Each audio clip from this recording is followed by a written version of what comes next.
Ara, tingnan mo nga kung sino ito. Ang basurang insekto na pinalaya sa mundo ng mga demonyo, kung hindi si Kookaburra.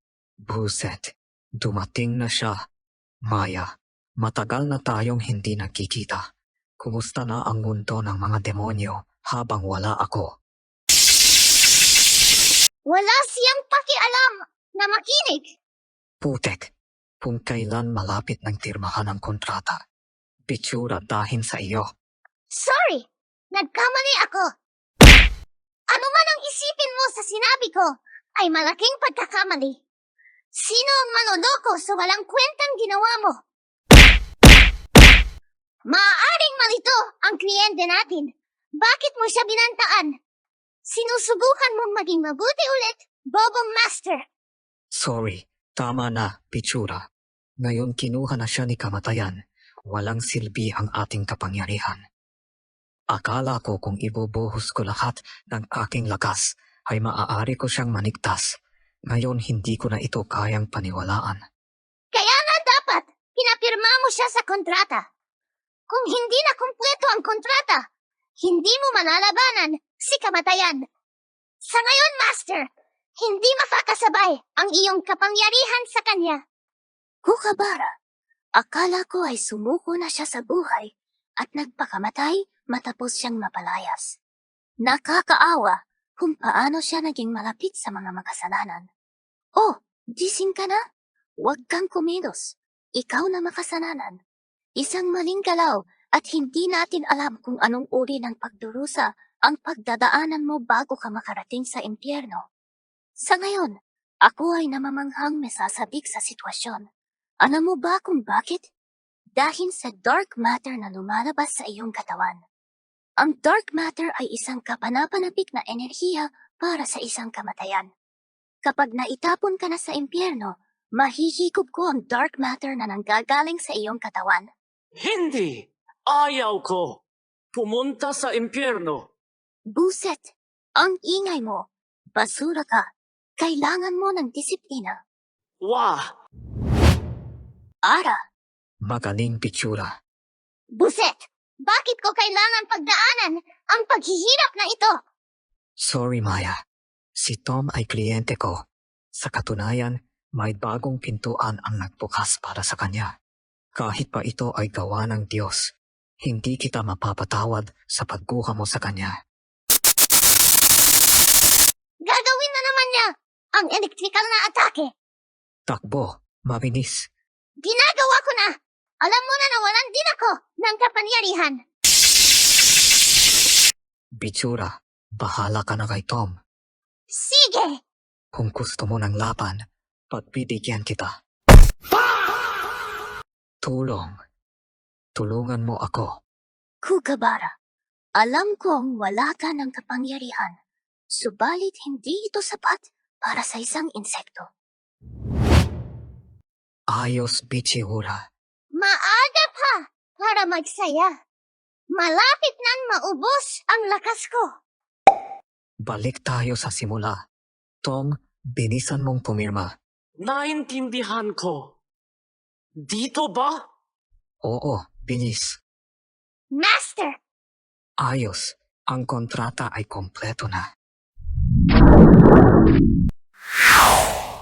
Uwa, Ito ang... ang mundo ng mga tao, manamang sa lugar kung saan ka nanirahan. Kapag ang makasalanan at abogado ay may kasunduan na, automatic silang ipapadala sa mundo ng kliyente. Dito ay isa ka lang multo. Magmadali na tayo. Susundan tayo ni Maya. Kailangan nating mabilis na mahanap ang iyong innocence item. innocence item. Ito ay isang legal term para sa ipinagpapalagay na walang sala. Anumang uri ng kasalanan ang ibintang sa iyo, hindi ka dapat parusahan hanggang hindi pa napapatunayan ang iyong kasalanan. Ang innocence item ay kumakatawan sa inaakusang makasalanan. Kung may anumang piraso ng ebidensya na maaaring magpatunay na ikaw ay inosente, ituturi kang walang sala. Iyan ang kahulugan nito. Kapag napili mo na ang isang innocence item, ito ay kukumpirmahin ng kontrata. Kung ang piniling pasya ay maayos, ang dark matter na nasa loob ng iyong katawan ay aalisin. Dadaloy ito palabas sa iyong katawan, katumbas ng pagkakaalis mo sa impyerno. Ang resulta ay depende sa katotohanan ng innocence item. Kung ang dark matter ay mawala, ang babaeng iyon kanina ay baka sumuko na lang dahil hindi niya ito magagamit bilang royal jelly supplements. Kukabara, salamat sa paniniwala mo sa akin. Hahaha, ayos lang yon. Ano ang ginagawa mo? Ninolofo mo ba ako? Ang totoong plano ay magkunwari na tutulong. Kukunin ang dark matter at pagkatapos ay tumakbo. Sa ganoon ay pwede nating mabawi ang ating kapangyarihan at bumalik sa mundo ng mga demonyo. Subalit kahit anong paman ang makita ko, sobrang kaduda-duda ang mga ginagawa mo, Master. Plano mong iligtas siya sa simula pa lang, di ba? Hindi mo iniisip ang bumalik sa mundo ng mga demonyo? Pakiusap, tumigil ka na, Master. Isa kang demonyo. Isang kahibangan. Sinasayang mo lang ang iyong lakas para sa taon yan. Ang ganda ng tanawin mula rito sa taas. Ayos lang kaya sila. Mukhang nagkakagulo ang maraming tao. Sana ayos lang kayo. Kayo lang. Tom, huwag kang mag-alala. Ako na ang pahala sa lahat. Hahanapin ko ang iyong innocence item. Hoy! Gawin mo kung ano ang gusto mo. Katulad ng sinabi ng mga Marites, Kukabara, narinig ko na wala kang pusong demonyo. Kaya tama lang na palayasin ka sa mundo ng mga demonyo. Kahihiyan sa mga demonyo. Pakiusap lang pumalik na kayo sa inyong madilim at maduming kuweba.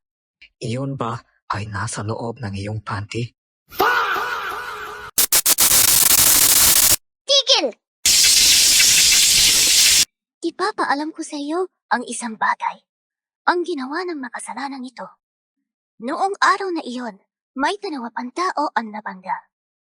Habang nagmomotorsiklo, sinaktan niya ang isang matanda kasama ng iba pang tao. Pagkatapos ay tumakbo.